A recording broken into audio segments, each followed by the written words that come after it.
Batu siapa nih? Oke, hari ini kita akan belajar tentang penerapan kecerdasan buatan atau kecerdasan artifisial. Nanti yang kita singkat dengan KA ya. Kalau di dunia sehari-hari biasa Anda sering dengar AI ya. Jadi nanti kita ganti istilahnya dengan KA. Terus kita akan coba kolaborasi tool KA ini. Kita tidak perlu banyak, cukup 2 saja, yaitu ChatGPT dengan Canva AI ya. Jadi nanti kita kolaborasi, Anda kerjakan tugas yang sederhana, kita buat perintah di ChatGPT, cari ide, cari informasi, nanti buat visualnya di Canva AI. Oke.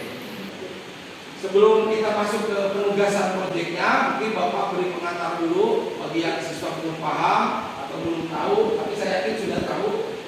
Ini tentang kecerdasan artifisial dalam dunia pendidikan. Jadi nanti fokus kita ke dunia pendidikan. Kecerdasan buatan adalah kemampuan sebuah sistem komputer untuk meniru kecerdasan manusia dalam memproses data, belajar dan menyelesaikan masalah. Data dikumpulkan, dianalisis, terus dia ada algoritma belajar dari data tadi. Pak, apakah makin banyak data makin bagus? Makin bagus, tapi tidak berbanding lurus. Data banyak, tapi kalau kualitas datanya tidak bagus, akhirnya nanti outputnya tidak bagus. Jadi selain data yang banyak, kualitas datanya juga harus jauh lebih baik. Nah, dari data tadi dia akan membuat pola. Jadi ketika ada yang bertanya, dia sudah tahu polanya, dia sudah bisa memprediksi jawabannya. Jadi lanjut dengan penerapan KA dalam kehidupan sehari-hari ya, dan tanpa sering kita sadari bahwa ternyata KA atau AI ini sudah ada dalam keseharian kita ya, seperti di handphone Anda atau Bapak pada sehari di classroom itu juga pakai KA. Di YouTube tadi rekomendasi film yang mau ditonton, musik apa yang mau didengarkan, itu sudah menggunakan KA. Termasuk kalau kita belanja Shopee dan kita lihat potensi AI ini, nah ini contohnya transformasi sistem digital dengan teknologi AI atau KA, penggunaan KA dalam bisnis modern. AI atau KA membantu meningkatkan pengalaman belanja online tadi yang sudah saya singgung dengan rekomendasi produk. AI atau KA semakin diterapkan dalam pertanian modern dengan sensor pintar dan analisis data. KA memberikan peluang baru dalam dunia bisnis. Perusahaan yang mengadopsi teknologi ini bisa lebih kompetitif dan inovatif. Nah, KA mempercepat inovasi dalam pengembangan perangkat lunak. Nah, ini bidang penerapannya kalau kita ambil umum ya, bidang penerapan KA ini di bidang kesehatan sudah dimulai juga, mendiagnosa penyakit dan operasi presisi, pembelajaran di bidang pendidikan dan adaptif, belajar digital dan transportasi dengan bisnis. Nah, ini peluang adanya AI atau KA, ada efisiensi dan otomatisasi, inovasi produk layanan, akses informasi lebih cepat ya, ini banyak. Tapi ingat, biasanya kalau ada manfaat ada resiko gitu ya. Nah, ini tentang resikonya pengangguran teknologi, keamanan data juga rawan ya, itu rawan untuk dibocorkan. Terus yang berbahaya ini ketergantungan teknologi. Oke, kita masuk ke dalam bidang pendidikan ya. Kita fokusnya nanti di sini. Nah, ini peran dalam pendidikan, otomatisasi tugas administrasi, pembelajaran yang dipersonalisasi, asisten virtual, chatbot.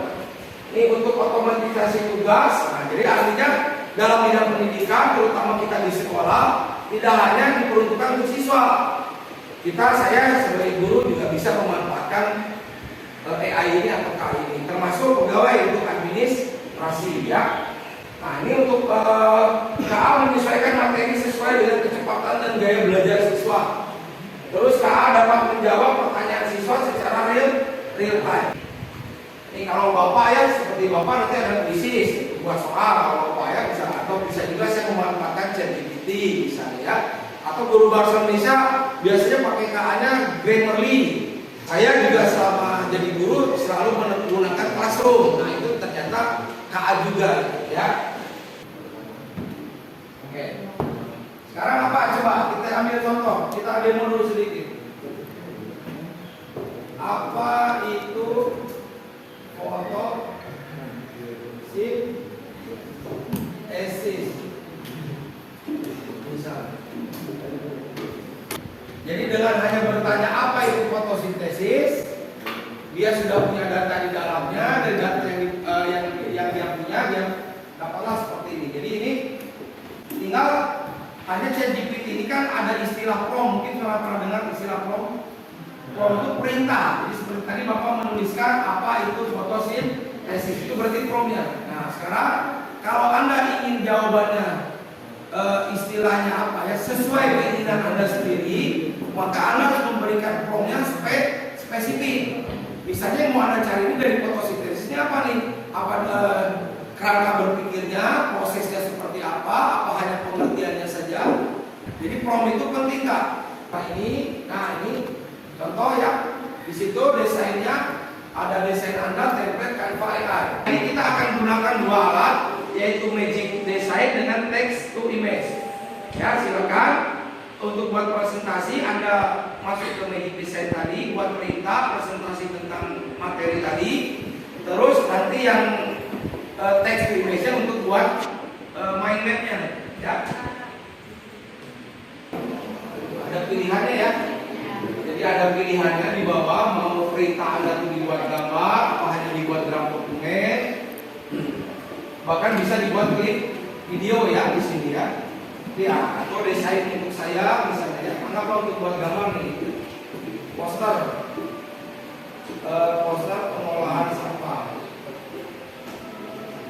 Nah itu Kak contohnya Kak. Ini hasil dari mengubah teks menjadi gambar di Canva AI ya. Jadi ini nanti tinggal Anda klik, pilih saja salah satunya misalnya ya, pilih salah satu. Nah tinggal nanti buka di editor, silakan di edit ya, kalau mau buat presentasi kliknya desain untuk saya, ini enggak? Baru tulis seperti Bapak tadi. Nah itu Kak presentasinya. Tuh. Bagus. Nah, ini pakai Canva AI video desain tadi. Di situ apa tadi? Desain bumi. Klik desain bumi. Nah, oke, kita mulai ya. Silakan dibuka Canva ChatGPT-nya, cari dulu ide informasinya mengenai AI atau KA dan penerapannya di sekolah. Ya, silakan. Sudah itu baru visualisasikan ke Canva ya. Buat tugasnya presentasi dan mind map. Ya, oke, silakan mulai. Sudah mengatur kan?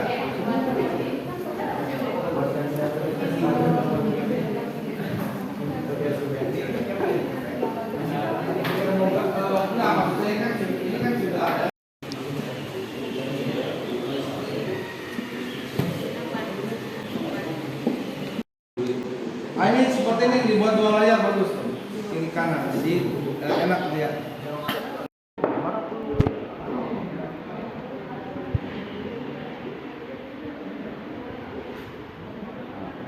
Mind mapping boleh.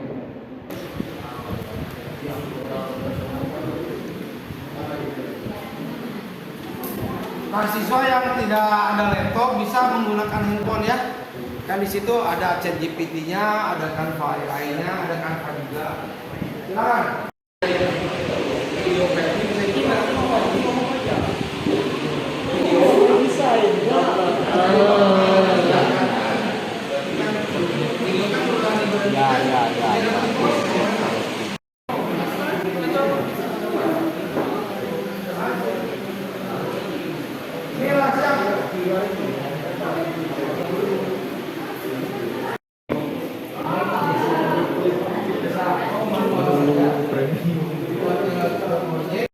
Oke, proyeknya kita sudah selesai. Kita coba tampilkan beberapa siswa atau kelompok, kita acak saja karena ini waktu juga terbatas. Mewakili yang lain untuk presentasi produknya atau karyanya. Nanti yang siswa lain yang tidak tampil akan Bapak kirim link pengumpulan tugasnya di Classroom ya. Oke, silakan. Assalamualaikum warahmatullahi wabarakatuh.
Nah, itu yang benar. Sip.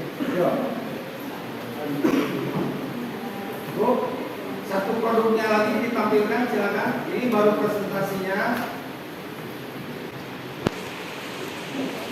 Nah, ini infografisnya atau mind map-nya dari tema tadi yang sudah kita sepakati. Oke. Pagi.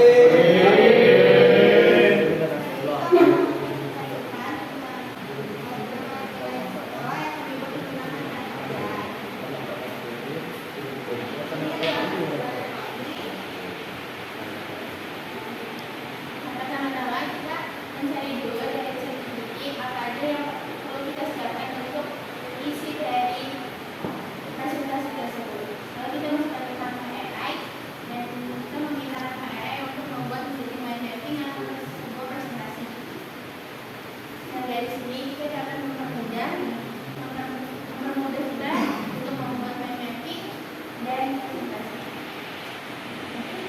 Tapi walaupun kami tidak dalam menjual analisis ini, kita tidak boleh terlalu bicara sebentar dengan AI. Kita harus klarifikasi dulu lah, kita harus cek dulu apakah itu semua benar atau tidak. Ya. Ada yang mau ditanggapi? Nah, ini yang mind map-nya, yang infografisnya. Oke, sudah bagus. Itu ada robot tuh ceritanya. Oke, kita beri aplaus ya. Itu pengalaman dari kelompok ini tadi. Gimana kesannya? Susah nggak kira-kira? Menarik nggak dengan pembuatan ini? Menarik ya. Jadi membuat istilahnya pengerjaan tugas jadi lebih mudah ya. Tapi tadi sudah diberi koreksi ya. Jangan terlalu mengandalkan AI. Tetap namanya AI ini kan buatan juga manusia, bisa salah ya. Artinya setelah kita memanfaatkan tool AI ini, tetap kita harus koreksi, kita cek kembali. Oke. Pembelajaran hari ini kita sudah selesai ya. Kita sudah banyak belajar kolaborasi antara ChatGPT dengan Canva AI. Jadi tadi ChatGPT Anda gunakan untuk mencari ide, mencari informasi terkait tema yang tadi sudah kita tentukan, baru nanti divisualisasikan ke Canva AI menjadi 2 forum kali ya. Jadi dalam bentuk presentasi menggunakan Magic Design dengan mind map dengan menggunakan text to image. Nah, dari 3 kelompok yang tampil tadi Anda lihat, meskipun temanya berbeda, temanya sama, tetapi produk karyanya berbeda. Artinya ada desain sendiri. Intinya apa nih? Ini ada satu yang mau saya tekankan, pentingnya penggunaan prompt yang efisien dan tepat sasaran agar tidak terlalu luas. Itu yang mungkin harus ditingkatkan untuk ke depannya ya. Kedua, yang mungkin saran dari Bapak tadi sudah disampaikan oleh temannya, jangan kita terlalu bergantung dengan AI ini. AI ini hanya alat untuk membantu. Jadi bukan AI yang mengerjakan tugas kita, tetap kita yang mengerjakan. Artinya, setelah Anda menggunakan Magic Design untuk membuat presentasi dan muncul hasilnya, alangkah baiknya dicek, dikoreksi, baik itu kalimatnya atau kalau perlu muncul kreativitas, ditambahkan apa, dirubah desainnya, warnanya, beri gambar baru. Pembelajaran KA ini mudah-mudahan menjadi pembelajaran menarik. Tidak boleh kita mengandalkan KA ini ya. Kita harus menggunakan KA ini sebagai alat. Oke.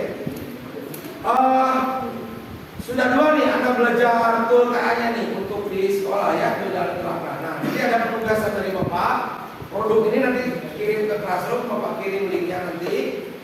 Ada produk, ada tugas dari Bapak. Coba cari lagi satu aplikasi atau satu tool KA selain yang 2 tadi yang bisa Anda gunakan di sekolah. Tapi cari yang spesifik untuk kamu, bukan untuk guru. Ya. Mohon maaf jika bila ada kekurangan, Bapak tutup. Mudah-mudahan pembelajaran ini jadi bermanfaat untuk kita semua. Oke. Assalamualaikum warahmatullahi wabarakatuh.